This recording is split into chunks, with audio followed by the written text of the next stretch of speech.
My Black matters because I think this is a humanizing dialogue.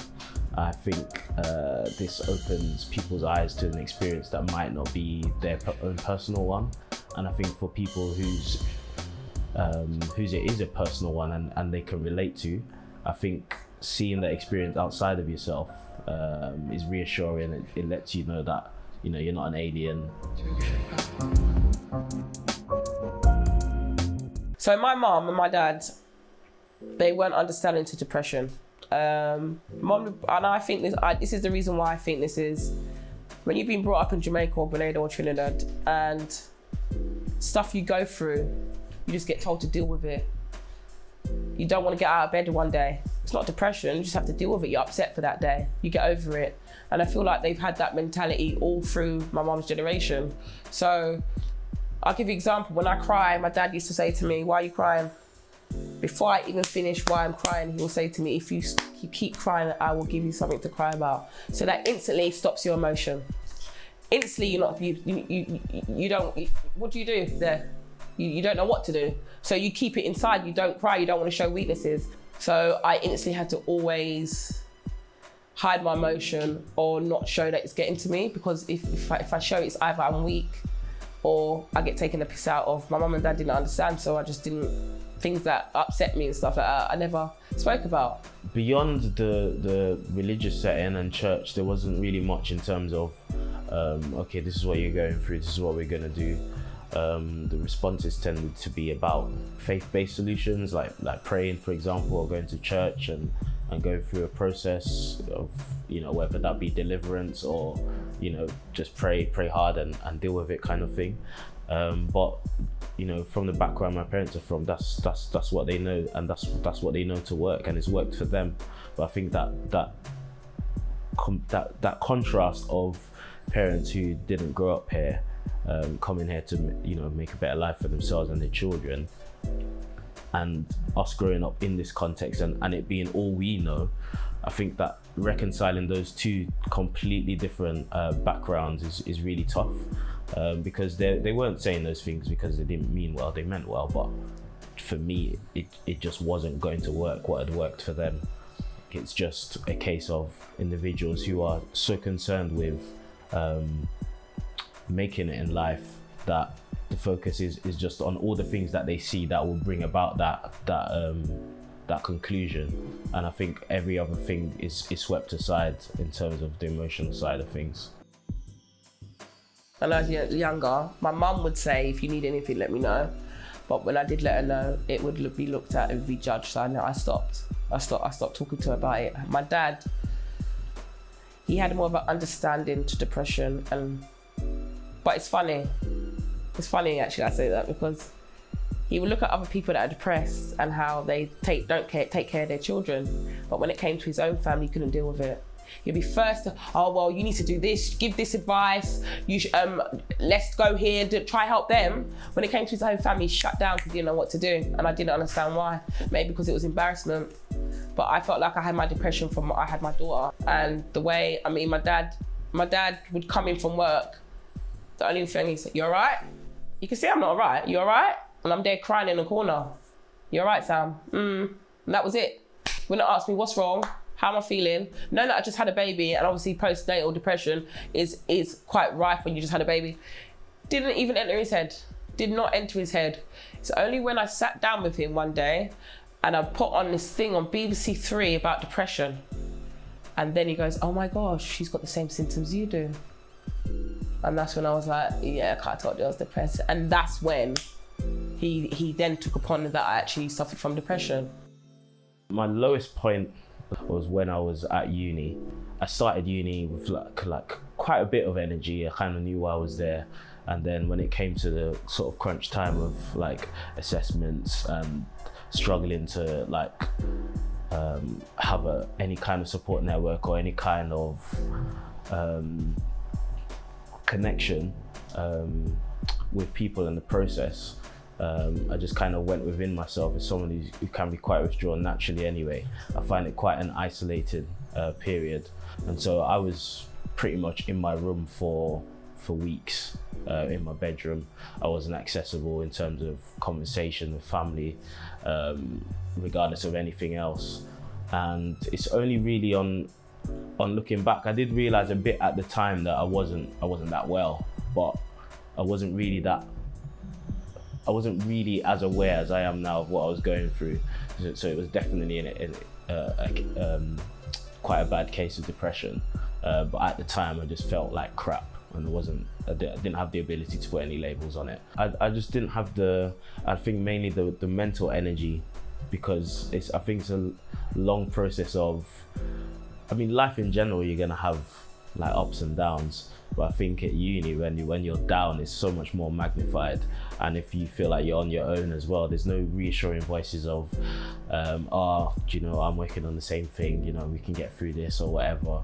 And I think I just wasn't really good at speaking to people about what I was feeling generally. And so uni just brought all those things to the surface about where my weak points were in my character and in my emotions. It all became sort of exposed. I couldn't really hide it. And so when I realized I couldn't deal with it, I just completely shut off. And so that turned out to be me dropping out of uni twice before coming back to uni to eventually get my degree. And yeah, those two moments of when I did drop out of uni, or leading up to me dropping out of uni, were the points that I can refer to as like the hardest times for myself. Depression comes in many forms. You're not even wanting to come out of bed, that's one form of depression. You feeling shit about yourself, that's one form of depression. Now, if you have a few things put all together, that's a fucking disaster. And most people look at it and go, oh, it's only because you want to feel sorry for yourself. No, it's actually a mental health issue. I don't think a lot of black people look at it as a mental health issue itself. And they don't understand that the culture that we live in influences that. I think race colours every single experience, no matter what sector you're in. And again, that combination of issues that all individuals face, when you add race to it does make things more complex. I don't think that's up for debate. I think that race and other factors, they play a role, and especially when those factors stem from being an oppressed or a minority group.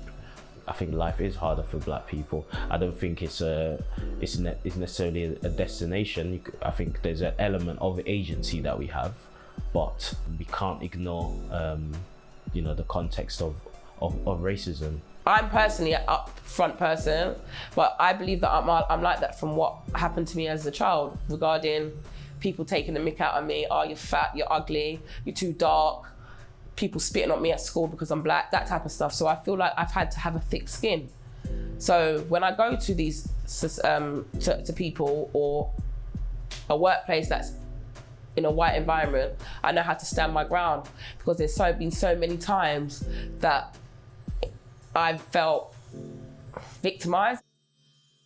Depending on the context, I think you're constantly aware that you're a black man, whether you're in an elevator with a lone white woman and you're trying to, make yourself look smaller or like not, do you know what I mean? Not a threat, to thinking about how you carry yourself when you see a bit of a police presence, trying to make yourself not look, I don't know, dodgy or like a threat.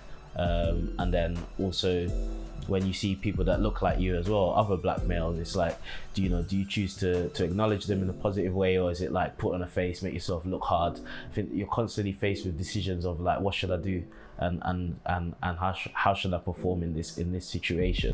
I think you're carrying a load that other people aren't. So scientifically, a lot of people want to argue that you're not, but come on, do you know what I mean? If you took more items from the shop, your bag is heavier. And I think that's something a lot of people need to empathize with more, and that counts for other groups as well. So yeah, I think 100% affects mental health. Last workplace, this is why I left my workplace and decided to work for myself. I was in the office, there was a phone, there were 6 people. The phone rang. My manager looked at me and said, "Who's gonna answer the phone?" I looked at my manager like, I ain't answering no phone because I'm doing some paperwork.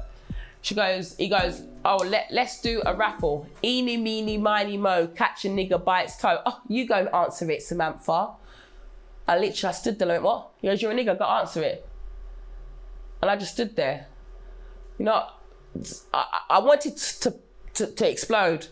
But if I explode, I believe that I would have been looked as aggressive. So I just sat there.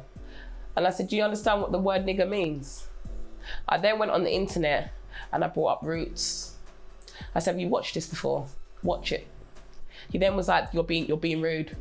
He said to me, "I'm being rude." I then wrote my resignation there and then handed it in. I said, "Good night, fuck your job." And I walked out because nothing was gonna be done. The fact that the manager said that to me, thinking it was all right, showed me nothing was gonna be done. That was the last workplace I've ever worked. After that, I went self-employed. Anger comes from a lot of places, doesn't it? That double life that we're all living, which is like what we're managing and then how that's perceived, and we're constantly trying to balance those two things, I think, as black people in general. I'll be honest, my anger came from my dad being an alcoholic. I was very angry because I didn't understand why he was an alcoholic and why he did the things he did. And when I tried to explain that to my mum, it got shut down. So then you have this inside anger that you can't really talk about. So I realized at school that I would take it out on other people. But obviously as I got older, I learned to deal with that. And it's not that I'm angry anymore. It's just that I can go to 0 to 100 real quick, yeah? But that's just, again, to protect myself. Because if people think they can take the piss with you, then they're gonna keep taking the piss with you. But if you show them that you can switch from 0 to 100, they'll think twice about pissing you off. And I feel like I've always had to do that. But then with the visibility of a black man, I feel like aggression, which is a naturally occurring thing in human beings, becomes for some reason this other phenomenon that when people talk about it, you know, this guy was raging, you know, I felt so scared, I didn't know what he was gonna do. Whereas, you know, for people of other backgrounds, it could be, oh no, they're just passionate and you know, they've got drive. And it's exhausting, always trying to always be this person that no one wants to fuck with. It's exhausting because you can't, obviously, it's not like you're not with yourself, but you can't ever let your guard down because you don't want people to take the piss with you. They could be playing sport and the descriptives are completely different. You know, like you hear things like, I was just thinking how often I hear black football players, you know, referred to as, you know, beasts, or, you know, they're in beast mode, or he's beasting it, or like so much power. The way things are referred to in comparison with non-black sports people, it's kind of different. They tend to talk about technique more. With people of other backgrounds, with black people, it's just more about the energy, the stamina. Though I hear this a lot. It's like raw power and talent, and those narratives I think are quite interesting.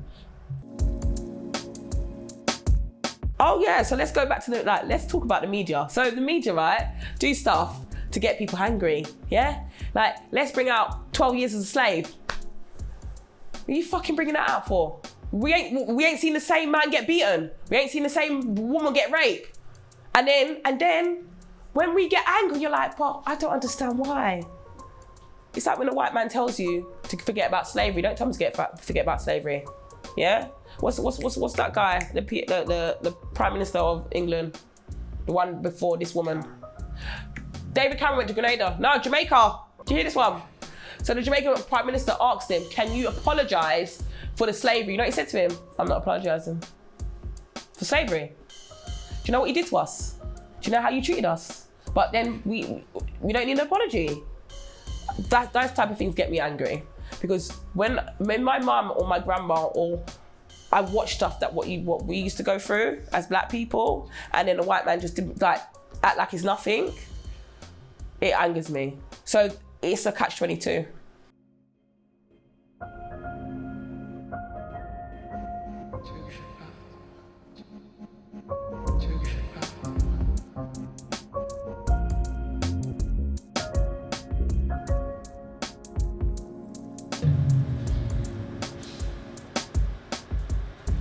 was like, oh my god. All that bit of actions coming in. No, I had a night. Yeah, no. Yeah, I'm not letting no one talk to me like that. No.